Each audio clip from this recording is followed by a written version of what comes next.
know something, Granny? I feel sorry for Mr. Drysdale. Well, that poor man might as well be single with his wife gone all the time. He's a lost soul, Jed. I was glad you invited him over for supper last night. But even my cooking didn't cheer him up. Yeah, I noticed he hardly touched his plate of grits and possum belly. Even when I spooned on some gopher gravy. He didn't perk up till after supper, and Pearl started playing and singing. Don't tell me he liked Pearl's bellering. It wasn't bellering, it was yodeling. Well, it curdled the milk clean out to the kitchen. I've thrown shoes at tomcats that made prettier music than Pearl. I sure wish you two women would get along together. We ain't gonna get along together till she learns to stay out of my kitchen. I bet she's in there right now, sticking her long nose into my pots and pans. My days! She is! Now, Granny, you just cool down. Really, me, Jeff Green, what in the world have you been doing? Playing ball with some fellas down in the pasture. What's that thing? Well, this here's what you call a football helmet. Ellie Mae, I'm pretty near positive that a ball gown ain't for playing ball in. Well, the fellas seem to like it, didn't they, Jethro? They sure do, Uncle Jed. They's waiting for us right now to get some money to buy a new football. What happened to that one? Well, Jethro was going to throw me a pipe. But I grabbed it too hard, and it busted. I ain't gonna give you the money for another one. Oh, heck. Well, that's all right, Jethro. Remember, they said they'd be just as glad to play with us without a football. Come on.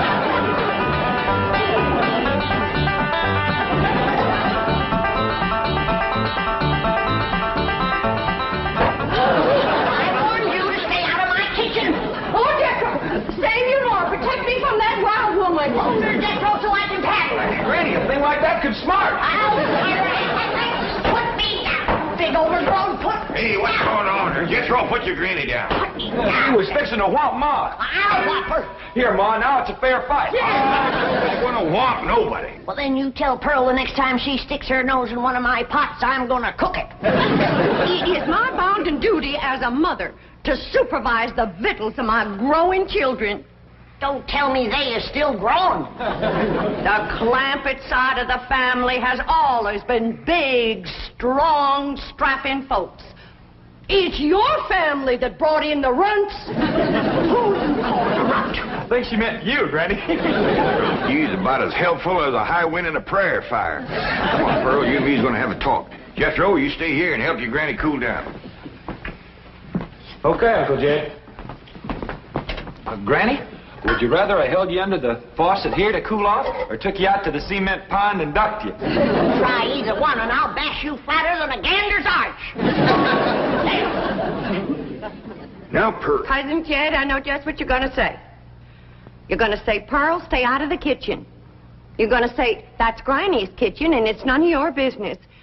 You're going to say, stay in your room where you belong. That's what you're going to say, ain't it? Ain't nothing like it at all. What I was going to say was, it seems to me that a handsome widow woman in the prime of life ought not to be hiding herself in the back part of the house, working over steaming pots and pans and dipping her playing fingers into soapy water and hoarsening up her beautiful singing voice yelling at Granny. That's what I was going to say. Praise be. Why don't I keep my big mouth shut and just listen? You know, Pearl, you got the gift of making music. And I reckon there ain't nothing these city fellas likes better than that. Really, Jay? Yeah, remember last night Mr. Drysdale was here and you was playing and singing and yodeling for him? Yeah. You brung that poor lonesome man a lot of happiness. Jed, you ain't agreeing in me, are you? I'll give you my word. Remember that song you sung, The Flowers That Bloom in the Spring, Tra-la? Yeah. Well, you had Mr. Drysdale believing it was spring. No. Yeah. While you was still singing, he went flung open the window, stuck his head out, and started taking deep breaths just like he was really smelling them flowers. I reckon he liked my yodeling. Pearl, he like to went wild. I reckon them city fellas don't get a chance to hear much yodeling. 'Cause when you throwed your head back and cut loose, it really grabbed a hold of him. It did? He gripped the arms of his chair till his knuckles turned white. Then he commenced to rocking back and forth and moaning like he's under some kind of a spell. And his eyes commenced to circling in his head, and real tears run down his cheeks. Before you got done, he was limp as a dish rag. I had to help him to the door. Uncle Jed? I can't seem to do nothing to cool Granny off. Ain't no need to, Jethro. Your pretty, young, piano-playing Ma has decided not to hide herself away out in the kitchen. That's a good idea, Ma, because Granny, she'd find you and whomp you. Well, we'll see about that. Well, you stay out here and practice playing and singing and yodeling. I'll take care of Granny.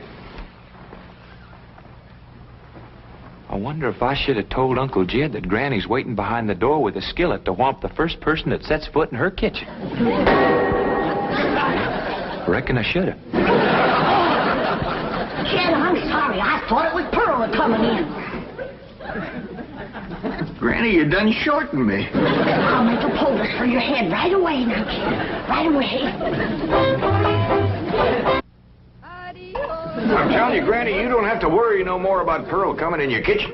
She's going to be spending her time getting herself a husband with her singing and yodeling. Jed, it ain't legal to torture a man into marrying you. You just don't realize the power Pearl's yodeling's got over men.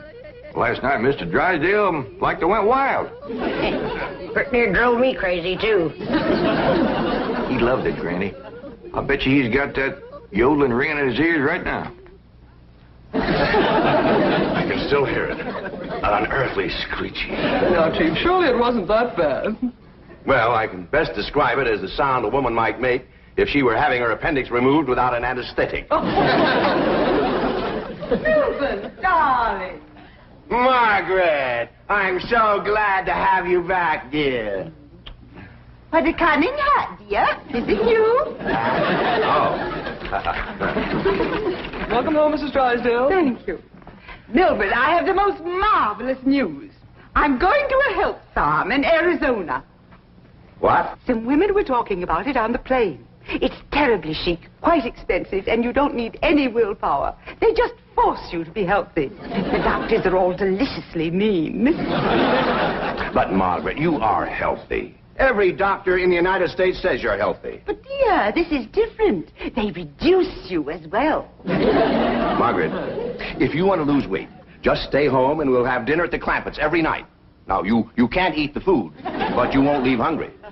Because Cousin Pearl will yodel your appetite away. But, Milburn, it's so fashionable to go to a health farm. Oh, Margaret, please stay home and run the place for a while. You have plenty of servants. Yes, but we have no one to manage the place.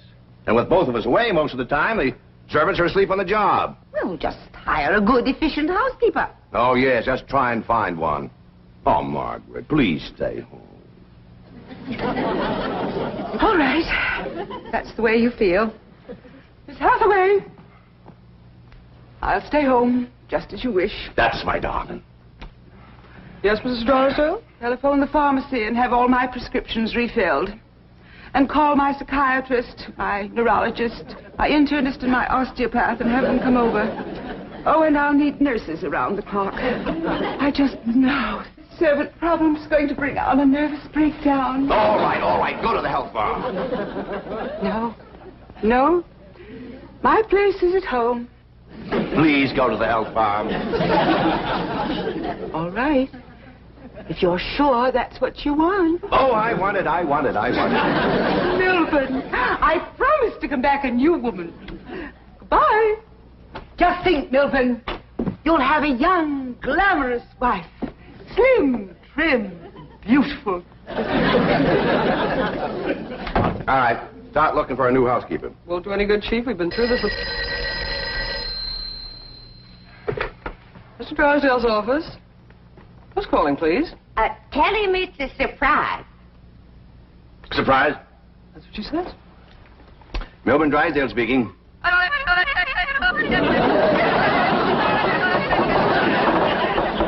in the world is that? That is Pearl Bodine yodeling. Now, when she comes up for air, tell her I was drafted. Chief, she might be the answer to your housekeeping problem. What? Be nice to her. I'll explain. Hello? Hello? Hello, Mrs. Bodine. How nice to hear your voice again. You saying? Mr. Clampett says that Pearl is such an industrious housekeeper that Granny is jealous. She might take over your house and hers and solve both your problems. What about that yodeling? I won't be there. And I defy any servants to sleep on the job with Pearl around. Hello? Hello, Mrs. Bodine. I wonder if I might come over and talk to you for a while. What, talk to me? Well, what about? Well, I think you may be just the woman I've been looking for. Yeah. To take over the running of my house? Well, yes. Come right ahead. Can we say 3 o'clock? Let's say 2. Goodbye.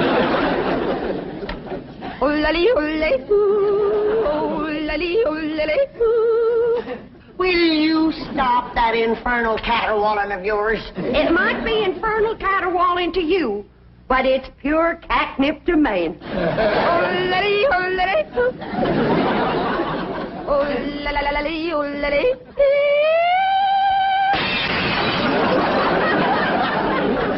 Now, looky there.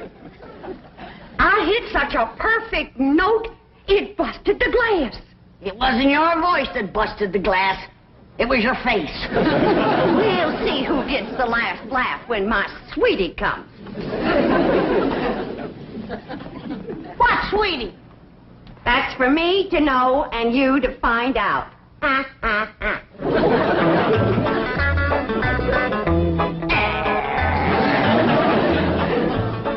Sure is nice of you to share your soap with Miss Drysdale. Well, with my lye soap, she'll be happy to stay home and do her housework.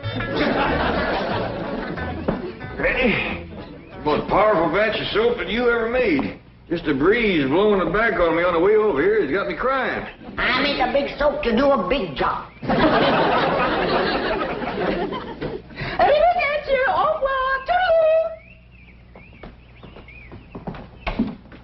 Howdy, Miss Drysdale. Hello. Goodbye. Where are you going? Melbourne is sending me to a health farm.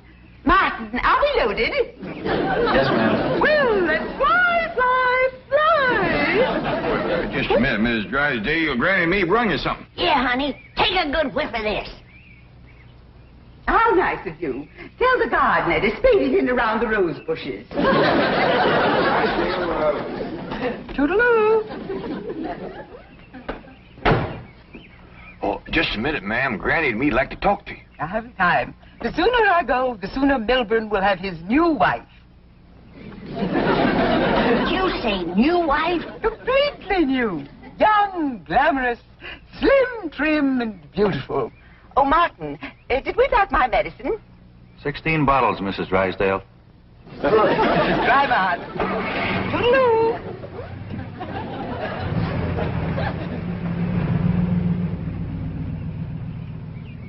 How could a woman be so cheerful about her husband getting a younger wife? You heard her. She's loaded. Yeah, both of them. Sued to the gills. Who do you reckon is the woman that busted him up? Hard to tell, Granny. There's so many young, beautiful women out here. Yeah, probably one of them glamorous movie stars.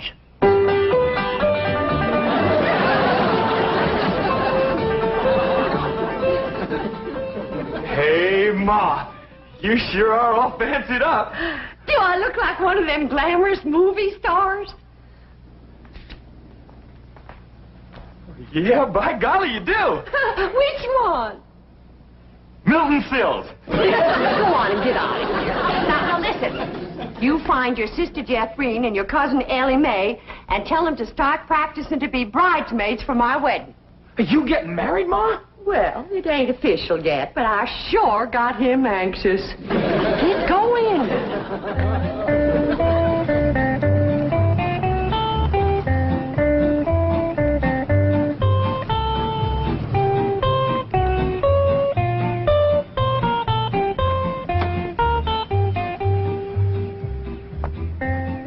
I think we have in about 15 minutes.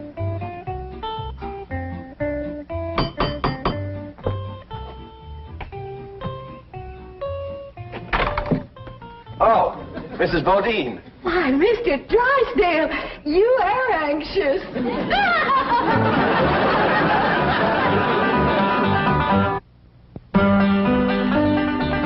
If I'd have had a little more notice, I'd have baked your sweet potato pie. It's one of my specials. Oh. Won't you step down? Thank you. Here, I'll take your hat.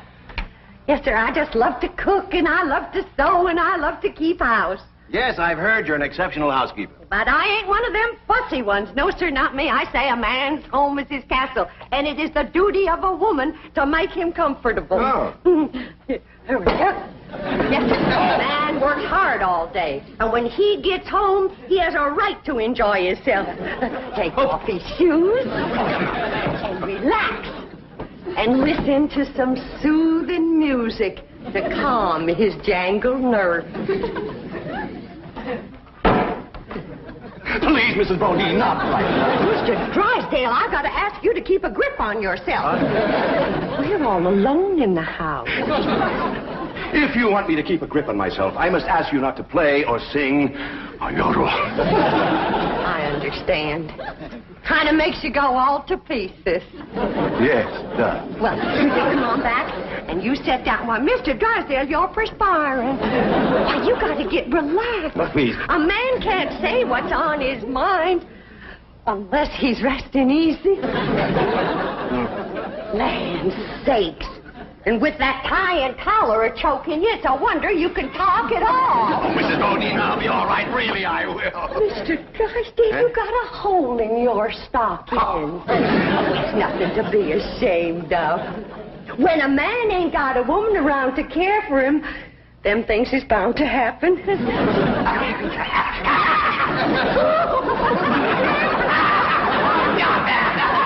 I declare, Mr. Drysdale, you're ticklish.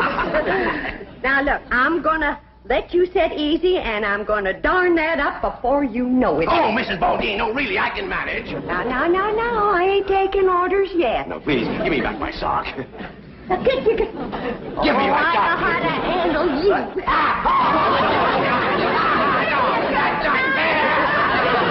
Uncle Jed, Granny, Ma's gonna get married. What? Oh, too. Well, she wouldn't tell me, but she was expecting him any minute. I reckon he's inside right now. Let's go in and see who it is.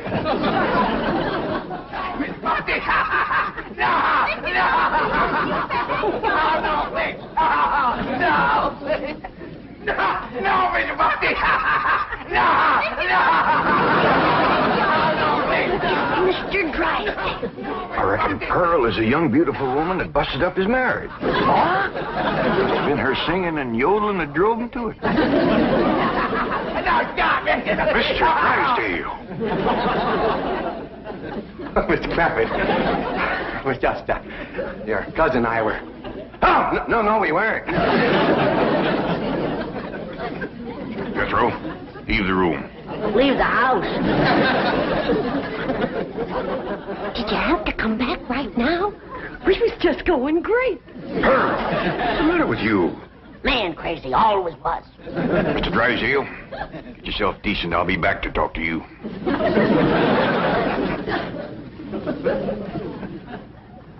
Shame on you. You too, Pearl, you homewrecker. I didn't know what you're talking about. You told me that Mr. Drysdale was crazy about my yodeling, so I called him at the bank, and I yodeled, and he come a-running over here to see me. You done yodeled your way twixt Mr. Drysdale and his wife? Wife, I didn't know he had a wife. Well, he has. The sweetest, kindest, nicest, drunkenest woman you ever saw. You done sent her to the farm. Put her out to pasture so he can marry you. You seen her leave? Oh, she knows about you, Pearl. Said her husband was going to get a new wife. Young, glamorous, slim, beautiful. Jed, that can't be Pearl. You're forgetting what a powerful spell her voice throws on a man. Now, Pearl, I'm going back in there and try to talk some sense to Mr. Drysdale. Whatever you do, don't yodel.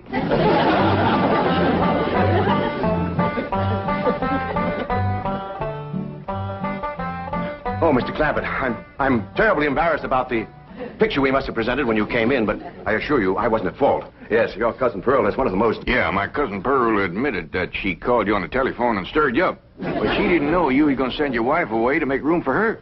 Oh, but I didn't. In the first place, my wife is never home. Second place, if she does come home, there's still plenty of room for both of them. Mr. Drysdale, I hear tell that you folks out here behaves mighty different than we's used to. I know you're carrying a heavy load on account of your wife. But I just can't let my cousin Pearl get mixed up in any kind of goings-on like that. Well, then, if I can't have Pearl, can I have Granny?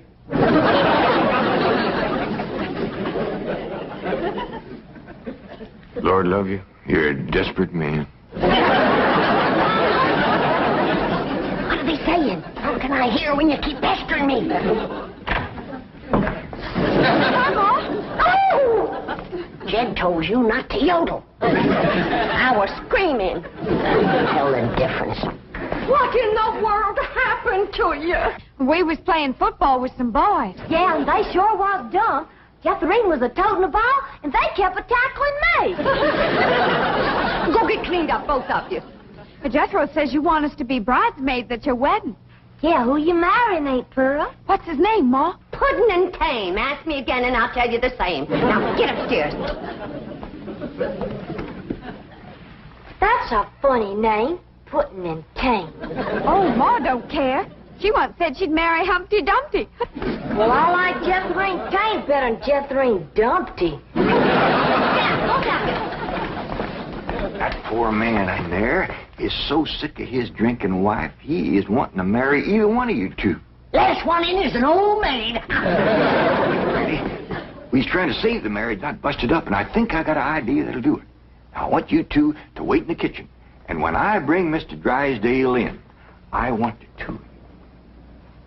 Yes, sir, Mr. Drysdale. We'll both been fine, hard-working, good-cooking, housekeeping women is in the kitchen there. All you have to do is go in there and take your pick. Oh, this is marvelous of you. Nobody knows. Oh, no. And they took the pledge.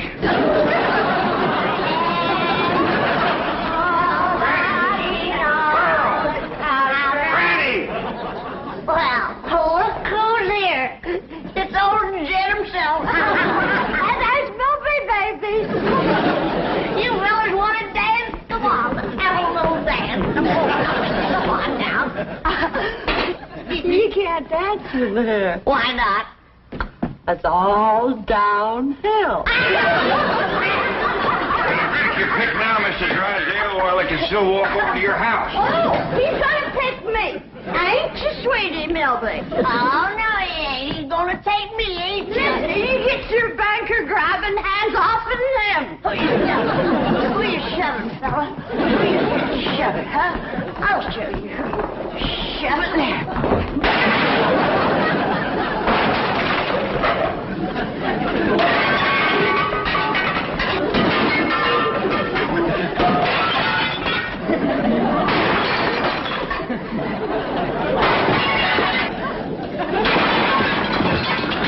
How about taking both of them, Mr. Drysdale?